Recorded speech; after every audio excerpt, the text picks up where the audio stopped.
Friends, आज की class से 20 महत्वपूर्ण प्रश्न के बारे में इस वीडियो में अध्ययन करेंगे।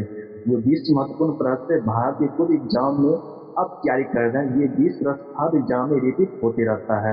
चलते हैं आज की प्रश्न नंबर 1 की ओर। आज का प्रश्न नंबर 1 है, असील मछलियों में मुख्य उत्सर्जित पदार्थ क्या होता है?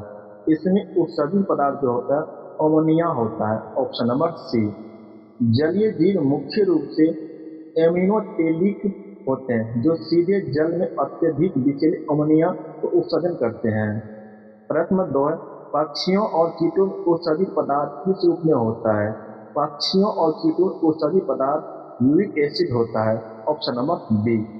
जल के संरक्षण के लिए ये जीव यूरोकोटेलिक होते हैं जो पेस्ट या गोलिक रूप में यूरिक एसिड निकालते हैं। प्रश्न नंबर 3 है, मानव नेत्र में अश्रु ग्रंथियों से कौन सा अम्ल निकलता है? अश्रु ग्रंथियों से सियालिक एसिड निकलता है। Option number C. अश्रु ग्रंथियों में स्राव कार्बनिक यौगिक सियालिक एसिड मौजूद होता है जो आंखों की सुरक्षा करता है। प्रश्न नंबर 4 है, मुख गुहा में मुख्य रूप से किसका पाचन शुरू होता है? मुख गुहा में मुख्य रूप से कार्बोहाइड्रेट का पाचन शुरू होता है। ऑप्शन नंबर सी। लाल में मौजूद एमाइलेज या टाइमिन एंजाइम केवल कार्बोहाइड्रेट को शर्करा में तोड़ने का कार्य करता है। प्रश्न 5 है, विषाणु के संबंध में कौन सा कथन सत्य है?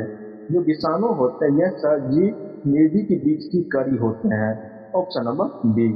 विषाणु शरीर की बाहर रासायनिक कण की तरह होते हैं लेकिन जीवित कोशिका में संपर्क में आते ही परजीवी की तरह व्यवहार करते हैं।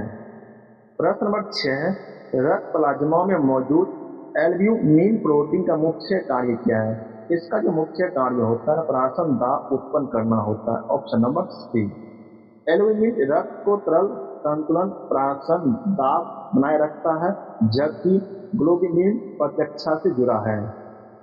प्रश्न नंबर 7 है, कौन सा अम्ल पौधे जंतु दोनों से प्राप्त होता है और पर्यावरण में मौजूद होता है?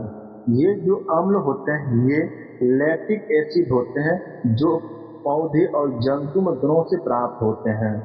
मांसपेशियों में अनापसी शोषण और दूध दही जंतु के साथ पौधे किण्वन प्रक्रिया से लैक्टिक एसिड प्राप्त होता है।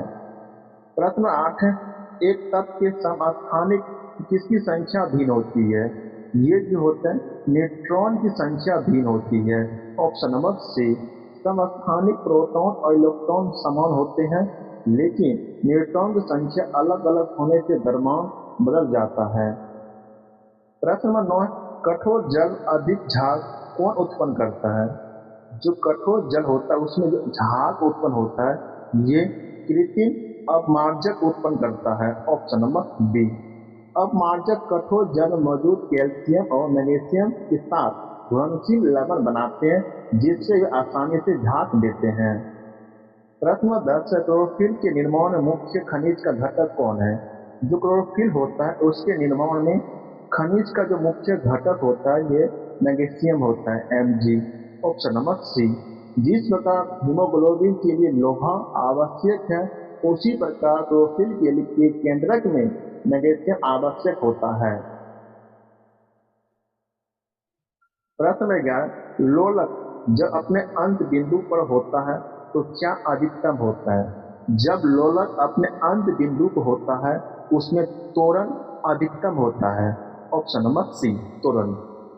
चरम स्थिति पर वेग गति ऊर्जा न्यूनतम हो जाती है जबकि प्रत्यायन बल और त्वरण अधिकतम होते हैं।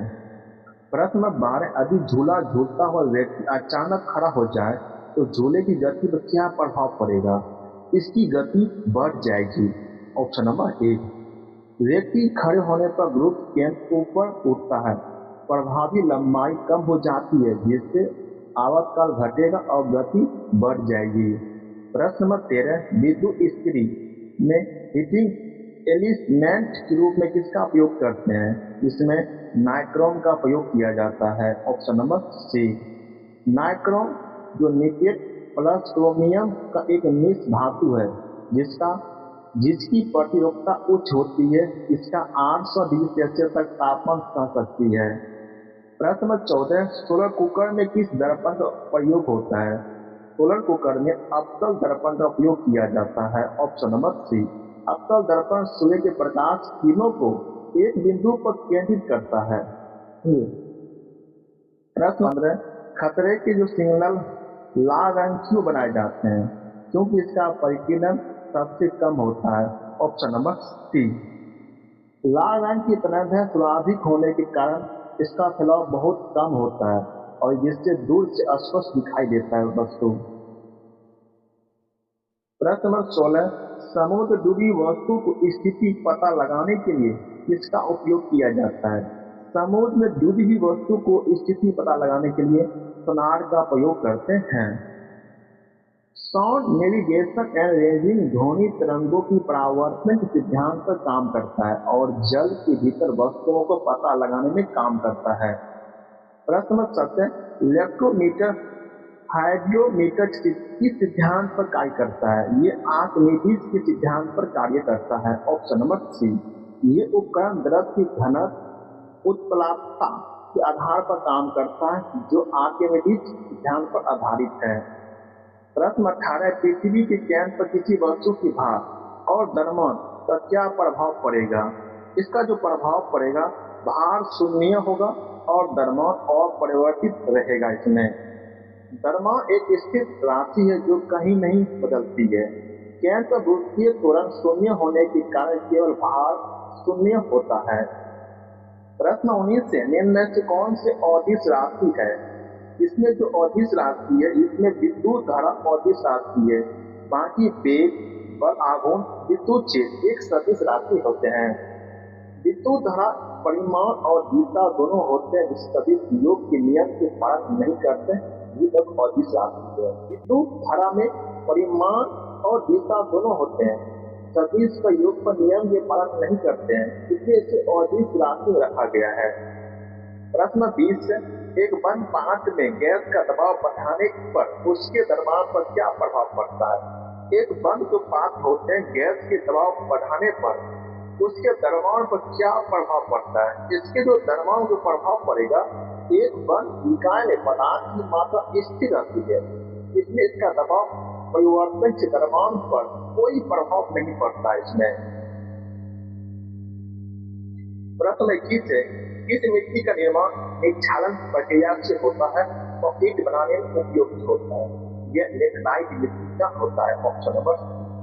भारी वर्षा वाले क्षेत्रों में सिलिका के घुल जाने से लेटराइट मिट्टी बनती है जिससे लोहे एल्युमिनियम अधिकता होती है। प्रश्न 22 है दक्षिण भारत की दूसरी सर्वोच्च चोटी तोता बेट्टा किस पर्वतमाला का हिस्सा है?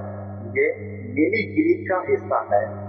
तोता बेट्टा 2637 मीटर नीलगिरी की सबसे ऊंची चोटी है, जबकि दक्षिण भारत की सबसे ऊंची चोटी अन्नामलाई मोटी है। प्रश्न 23 है पालघर दर्रा किन दो स्थानों को जोड़ता है? ये कोच्चि और कोयम्बटूर को जोड़ने का काम करता है। ऑप्शन नंबर सी। पालघर दर्रा नीलगिरी और अन्नामलाई पहाड़ियों के बीच स्थित है जो केरल और तमिलनाडु को जोड़ता है। प्रश्न 24 है नदी का विसर्ग के सीधे हो जाने की किस झील का निर्माण करता है? ये जो झील का निर्माण करता है, ये गोपुर झील का निर्माण करता है। जब नदी अपने घुमावदार रास्ते को छोड़कर सीधे रास्ता अपनाती है, छूटा हुआ लूप गोपुर या परित्यक्त झील कहलाते हैं। प्रश्न 25 है सितकिला दर्रा किस राज्य और हिमालय के किस भाग में स्थित है? यह हिमाचल प्रदेश में स्थित है। सितकिला दर्रा हिमाचल प्रदेश की वृहद हिमालय का श्रृंखला का हिस्सा है जहां समतल नदी प्रवेश करती है।